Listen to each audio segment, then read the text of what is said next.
Welcome to my YouTube channel. Hello එන්නාද හැමෝම යන්න මාත් එක්ක මම ජර්මන් වල මගේ මාස්ටර්ස් ඩිග්‍රී එක කරන යුනිවර්සිටි එක මොකක්ද කියලා බලන්න. මම මේක ගැන වීඩියෝ එකක් කරන්න ප්‍රධානම හේතුව තමයි මේ වෙනකොට ගොඩක් අය ජර්මන් ස්ටුඩන්ට් වීසා එක try කරනවා වගේම ගොඩක් අය කැමති ජර්මන් ස්ටුඩන්ට් වීසා process එක දැනගන්න සහ යුනිවර්සිටි එකක් අපි සිලෙක්ට් කරගන්නේ කොහොමද කියන කාරණාව පිළිබඳව දැනගන්න. අන්න ඒක බලනකොට මට දැකපු දෙයක් තමයි මම මේ කියන යුනිවර්සිටි එක නැත්තම් මම ඉගෙන ගන්න යුනිවර්සිටි එකට ගොඩක් ලංකාවේ අය එනවා අඩුයි. දැනටත් මම එක්ක ගිය අවුරුද්දේ ආපු අයට ඉන්නෙත් තව එක්කෙනෙක් විතරයි. ඊට අමතරව මන්ට උඩින් අවුරුද්දේ ආපු අය නැත්තම් 2023 ආපු අය 4-5 දෙනෙක් ඉන්නවා. ඔන්න ඔච්චර පොඩි ප්‍රමාණයක් තමයි දැනට ශ්‍රී ලංකාවෙන් ආපු අය මේ යුනිවර්සිටි එකේ ඉන්නේ. හැබැයි වෙන රටවල් වලින් ආපු ගොඩක් අය ගොඩක් ඉන්ටර්නැෂනල් ස්ටුඩන්ට්ස්ලා ඉගෙන ගන්න යුනිවර්සිටි එකක් තමයි මම මේ කියන යුනිවර්සිටි එක. මම කියන යුනිවර්සිටි එකේ නම තමයි University of Bayreuth. යුනිවර්සිටි එක ගැන කතා කරනකොට ඇත්තටම මේක ජර්මන් වල තියෙන පබ්ලික් යුනිවර්සිටි එකක්. ගොඩක් හොඳ රෑන්කින් වල තියෙන හොඳ යුනිවර්සිටි එකක්. ඒ වගේම ෆැසිලිටිස් ගොඩක් හොඳයි. එයාලත් එක්ක හරිම හොඳට අපිට කතා කරලා ඇප්ලිකේෂන් ප්‍රොසෙස් එකේ ඉඳන් වැඩ කටයුතු කරගෙන යන්න පුළුවන්. මොකද මම මේක අත්දැකීමෙන් දන්නවා මම එනකොට මට කොච්චර යුනිවර්සිටි එකෙන් සපෝට් කරාද කියලා අපේ ප්‍රොසෙස් එක ඉස්සරහට කරගෙන යන්න. එතකොට මම කරන කෝස් එක තමයි දැනට මෙහි කරන්නේ Philosophy and Economics Masters degree එක. මොකද මම බැචලර් එක විදිහට කරේ ඉකොනොමික්ස් නිසා මම ඒ පාත් එකෙන්ම තමයි මාස්ටර්ස් තෝරගත්තේ. එතකොට මේක පබ්ලික් යුනිවර්සිටි එකක් නිසා අපිට ප්‍රයිවට් යුනිවර්සිටිස් වලට වඩා ගොඩක් වෙලාවට දැරිය හැකි මුදලක් තමයි තියෙන්නේ. මෙහි ප්‍රයිවට් යුනිවර්සිටිස් වල සාමාන්‍යයෙන් කෝස් ෆී එක ටිකක් වැඩි. ඒ වුණාට පබ්ලික් යුනිවර්සිටිස් වල යුරෝප් වල තියෙන ගොඩක් රටවල් එක්ක සංසන්දනය කරාම ගොඩක් අඩු කොස්ට එකක් තමයි යන්නේ අපිට සෙමෙස්ටර් ෆී එක විදිහට. එතකොට මෙයාලගේ මාස්ටර්ස් වගේම බැචලර්ස් PhD මේ හැම ලෙවල් එකටම ඔයාලට ඇප්ලිකේෂන් දාන්න පුළුවන්. ඔයාලා දැන් ඉන්න තැනත් එක්ක ඔයාලට තීරණය කරන්න පුළුවන් ඔයාලට ඊළඟට ඇප්ලයි කරන්න ඕනි බැචලර් එකක්ද මාස්ටර් එකක්ද නැත්නම් PhD එකක්ද කියන කාරණාව. එතකොට ඔයාලට බැචලර්ස් නැත්නම් මාස්ටර්ස් වලට එනකොට ඔයාලට ඔයාලගේ ස්පවුස්ව අරගෙන එන්න බෑ. නමුත් PhD එකට එනවනම් ඔයාලට ඩිපෙන්ඩ් වීසා දාලා ඔයාලා දෙන්නටම උනත් ජර්මන් වලට එන්න පුළුවන්. එතකොට මේකේ ඔයාලට ඉංග්ලිෂ් මීඩියම් වලින් වගේම ජර්මන් වලින් මේ භාෂාවල් දෙකෙන්ම මේකේ කෝසස් කරන්න පුළුවන්. ඔයාලා දැනටම ජර්මන් භාෂාව හදාරමින් ඉන්නවා නම් හෝ හදාරලා තියෙනවා නම් ඔයාලට ජර්මන් භාෂාවෙන් ඔයාලගේ ඩිග්‍රී එක තෝරගන්න පුළුවන්. එහෙම නැත්නම් ඔයාලට ඉංග්‍රීසි භාෂාවෙන් ඔයාලගේ ඩිග්‍රී එක තෝරගන්න පුළුවන්. ගොඩක් වෙලාවට මාස්ටර්ස් ඩිග්‍රීස් නම් මම දෙකපු විදිහට ගොඩක් ඉංග්‍රීසි මීඩියම් වලින් තියෙනවා. හැබැයි බැචලර්ස් ඩිග්‍රී නම් පොඩක් අඩු ප්‍රමාණයක් තමයි තියෙන්නේ ඉංග්‍රීසි මීඩියම් වලින්. ඒ වගේම මෙයාලගේ සම ඉන්ටේක් එක වගේම වින්ටර් ඉන්ටේක් එකක් තියෙනවා. හැබැයි ගොඩක් වෙලාවට ගොඩක් කෝසස් ඕපන් වෙන්නේ වින්ටර් ඉන්ටේක් එකේ විතරයි. දැන් මම ආපු කෝස් එක Philosophy and Economics එක ඕපන් වෙන්නේ වින්ටර් එකට විතරයි. සම කෝස් එකක් විදිහට ඒක යන්නේ නැහැ. සමහර කෝසස් තියෙනවා ඔයාලට සම එකට වගේම වින්ටර් එකට මේ දෙකටම ඇප්ලයි කරන්න පුළුවන් ඒවා.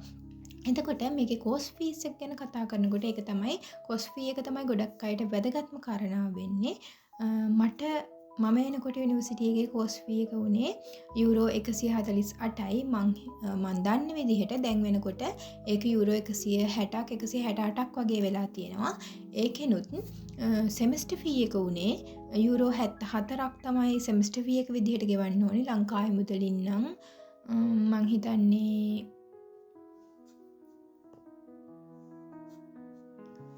රුපියල් 23600ක් 23000 ගාණක් වගේ තමයි වෙන්නේ.